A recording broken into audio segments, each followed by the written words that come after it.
Olá. Como foi seu dia? Trabalhou muito? Ou passeou? Sem estresse? Em paz? Eu espero que sim. Porque a raiva pode nos levar a cometer atos insanos. Aliás, eu vou aproveitar, já que eu falei nisso. Eu vou te contar uma história agora. Colin Hitzer, de 24 anos. Estava em seu segundo ano como professora de matemática, numa escola de ensino médio na cidade de Danvers, no estado de Massachusetts, chamada Danvers High School. Ela era muito querida por todos os seus alunos e também por colegas e amigos, claro. Ela gostava de ajudar as pessoas e estava sempre bem disposta. Sorria muito, muito animada. De fato, era uma jovem muito bonita e muito querida. Philip Tizen era um aluno de Colin. E naquele fatídico dia, outubro de 2013, estava com 14 anos o menino. Philip aparentava ser um garoto normal, apesar de ser um pouco tímido e que não se relacionava com muitos colegas. Ele preferia, como se diz, ficar na dele. Porém, o adolescente passava por um período conturbado em sua casa, já que seus pais haviam se separado recentemente e eles haviam se mudado para Danvers há pouco tempo. Todos os alunos, inclusive Colin, estavam empolgados com a proximidade das festas de Halloween, como a maioria dos americanos sempre fica. Em Danvers, que fica próxima à famosa Salem, a cidade das bruxas, a população em peso costuma participar dos eventos. E aquele dia 22 de outubro, uma terça-feira, havia começado normalmente. Colin tinha o costume de auxiliar os alunos com mais, digamos, dificuldade em sua matéria. Logo após o turno das aulas, e naquele dia, ela disse a Philip que gostaria de conversar com ele, já que, ao que parece, alguma coisa estava errada com o seu desempenho. Além de Philip, que concordou sem hesitação, um outro aluno também permaneceu na sala de aula. Em um dado momento, e isso foi confirmado pelo outro aluno, Colin teria dito algo a Philip que o deixou insatisfeito e inquieto. Segundo esse mesmo aluno, pareceu ser algo sobre algum problema que Philip poderia estar passando e também sobre algumas diferenças entre o lugar que o adolescente havia morado e a comunidade de Danvers. Instantes depois, Colin teria saído da sala para ir ao toalete. De acordo com as filmagens das câmeras de segurança, ela foi imediatamente seguida por Philip, que estava vestido com uma blusa, o rosto coberto pelo capuz e um detalhe que chamou bastante atenção. Ele usava um par de luvas. O que se seguiu depois, dentro daquele banheiro, não foi registrado pelas câmeras, que só mostraram Philip novamente arrastando uma lixeira grande, aquelas de rodinhas pelos corredores, e também no lado externo do prédio da escola. Uma aluna, porém, testemunhou que foi ao banheiro, mas quando abriu a porta, viu somente as nádegas de alguém que se vestia e estava de costas. Então, ela desistiu até de entrar no banheiro. Apesar de ter achado estranho um homem estar no banheiro feminino, não se deu conta do que acabara de acontecer. O fato é que Philip tinha acabado de cometer um crime. E sua vítima foi justamente a professora que somente queria ajudá-lo.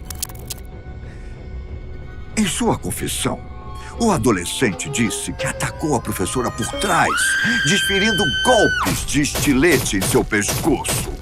Foram ao todo 16 perfurações, o que comprometeu veias importantes da jovem professora.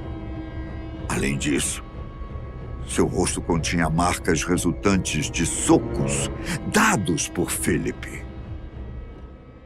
Ao se vestir, o rapaz saiu do banheiro a fim de buscar uma lixeira, com a qual ele foi filmado enquanto arrastava pelos corredores da escola. Outro detalhe visto na filmagem das câmeras: uma de suas mãos estava suja de sangue. Dentro da lixeira, que era grande bastante para esconder um corpo, estava a professora. Aparentemente, ele estava tranquilo. Ele a levou para um pequeno bosque, situado além do campo de futebol americano da própria escola. Lá, não contente com o que havia feito até então, ele teria introduzido um pedaço de galho nas partes íntimas de Colin, antes de cobrir seu corpo com um punhado de folhas secas caídas das árvores. Na autópsia feita posteriormente, o médico legista suspeitou que Colin, até aquele momento, ainda poderia estar viva, apesar das agressões que havia sofrido. Mas ainda, durante o ataque no banheiro, Philip teria estuprado Colin, enquanto a jovem ainda agonizava devido aos ferimentos que sofreu com o estilete. Apesar disso ter sido negado inicialmente pelo adolescente, posteriormente foi comprovado na autópsia.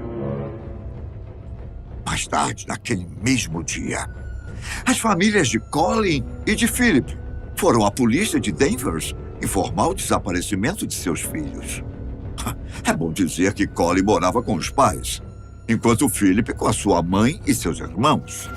No dia seguinte, por volta das 5 horas da manhã, Philip foi encontrado por um policial numa loja de conveniência não muito longe de Denver. Ele levava consigo uma mochila.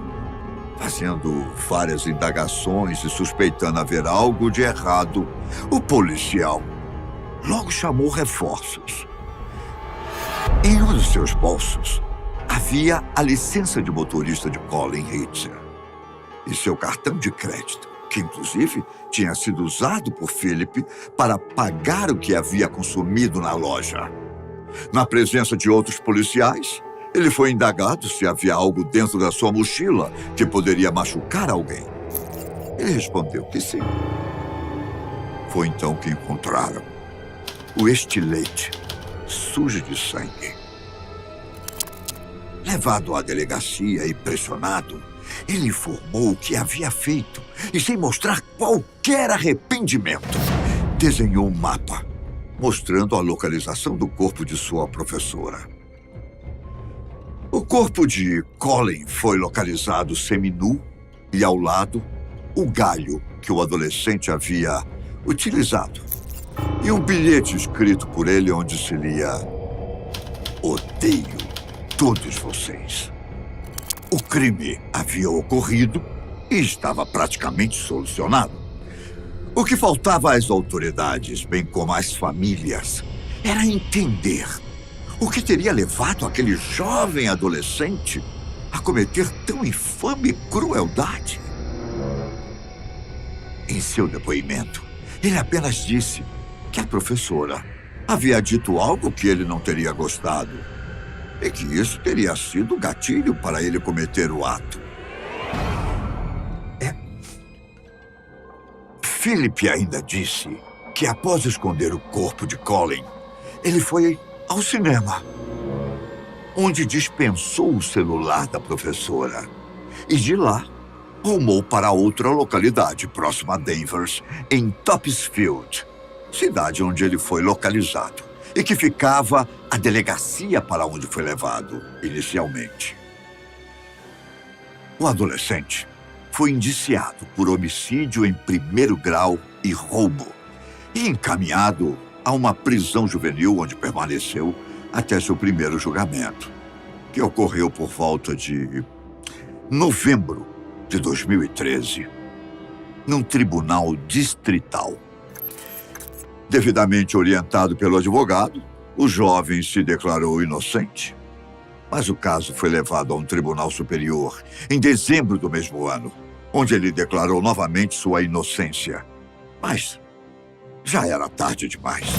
Philip voltou ao Departamento de Serviços Juvenis, onde em junho de 2014 ele atacou uma funcionária da instituição, de forma semelhante ao que fez com Colin. Na ocasião, ele a seguiu até o vestiário e lá jogou a moça de 29 anos contra a parede e sufocou e a feriu, utilizando sabe o quê? Um lápis. O crime só não foi pior porque ela conseguiu gritar por socorro. Momento em que funcionários da segurança chegaram e impediram o rapaz. Nesse caso, Philip foi acusado de tentativa de homicídio por estrangulamento, agressão com intenção de homicídio com arma perigosa e também rapto. O julgamento decisivo ocorreu em novembro e dezembro de 2015. A defesa declarou que Philip teria agido sobre um surto psicótico, tanto contra Colin como também contra a funcionária do departamento juvenil. Tais alegações foram rechaçadas pelo juiz David Lowe, que condenou o adolescente, que na época estava com 16 anos de idade, à prisão perpétua, com possibilidade de pedir condicional após 25 anos. Porém, devido aos atos de roubo e abuso sexual, pegou mais 40 anos de prisão. Sendo assim, sua liberdade condicional só poderia ser solicitada após, pelo menos, 40 anos de prisão. Massachusetts é um dos estados americanos que não condenam o preso à pena de morte. E segundo o juiz Lowe, a decisão foi de acordo com a pena máxima que o estado poderia impor. Para a família de Colin, no entanto, mesmo que tenha sido uma condenação merecida, isso nunca a trará de volta. Não é? Viu só? O terror pode ocorrer de várias formas e não tem idade. É medonho saber que ele ronda por aí, não é? E parece que nada pode impedi-lo. Todo cuidado é pouco. E, infelizmente, todo mundo pode ser um suspeito, até que se prove o contrário. Portanto, olhos abertos. E vamos pensar um pouco nisso, não é? Na nossa terra. Sobre esses crimes tão medonhos, não acha? Um abraço.